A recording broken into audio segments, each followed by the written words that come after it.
आपका अगला विचार क्या होगा।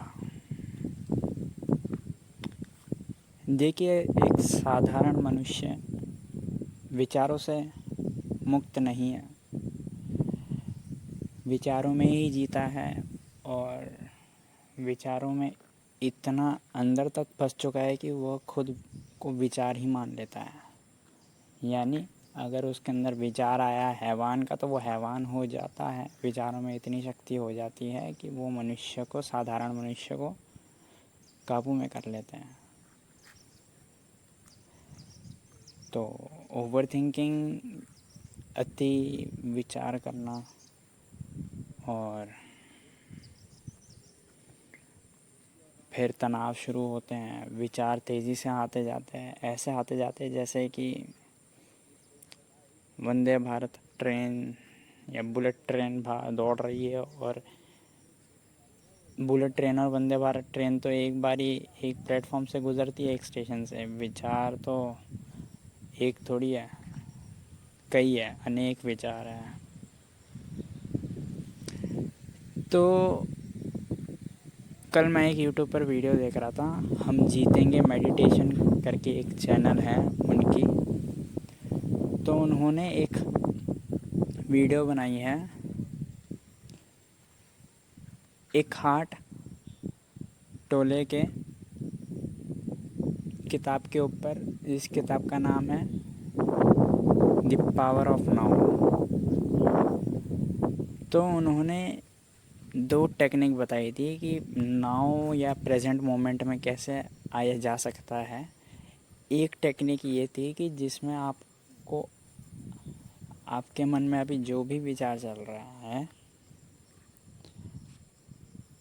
अपने से सवाल करिए कि मेरा अगला विचार क्या होगा। जैसे आप अपने से सवाल करते हैं, अंदर बोलना नहीं, अंदर ही अंदर बोलिए, मन ही मन बोलिए कि मेरा अगला विचार क्या होगा।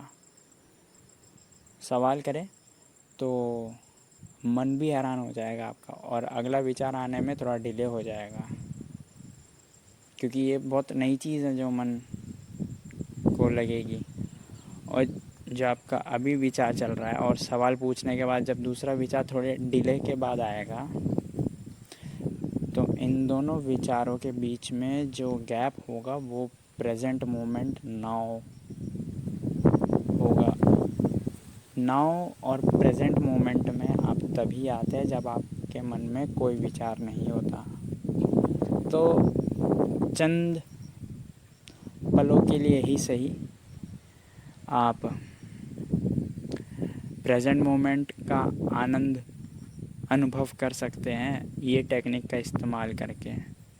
और इस टेक्निक को अगर आप सतत इस्तेमाल करेंगे तो विचार और धीरे धीरे होते जाएंगे, और फिर आप ज़्यादा देर तक अनुभव कर सकेंगे प्रेजेंट मोमेंट को।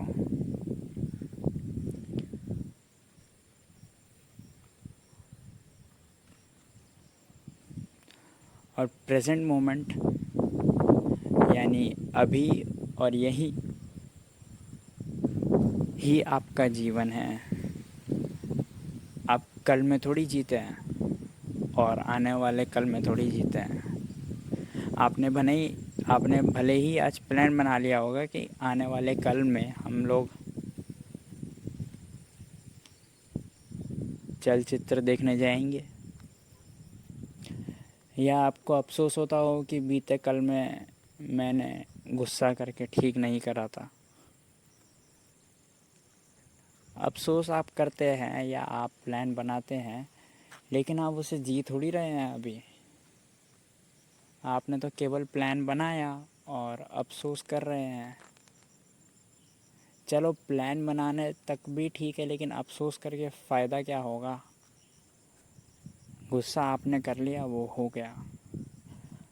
हाँ, अफसोस करने के बजाय अगर सीख लेनी हो कि जिस कारण मुझे गुस्सा आया, अब उस कारणों पर ध्यान दूंगा और अगली बार उस कारण से बचूंगा, वरना वो कारण फिर आ जाएगा तो गुस्सा फिर प्रकट हो जाएगा।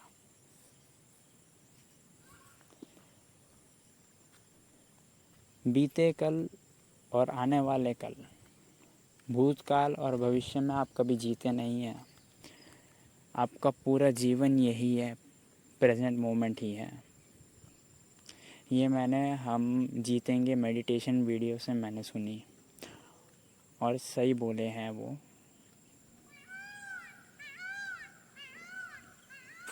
तो ये टेक्निक आप इस्तेमाल कर सकते हैं। मेरा अगला विचार क्या है ये सवाल करके, और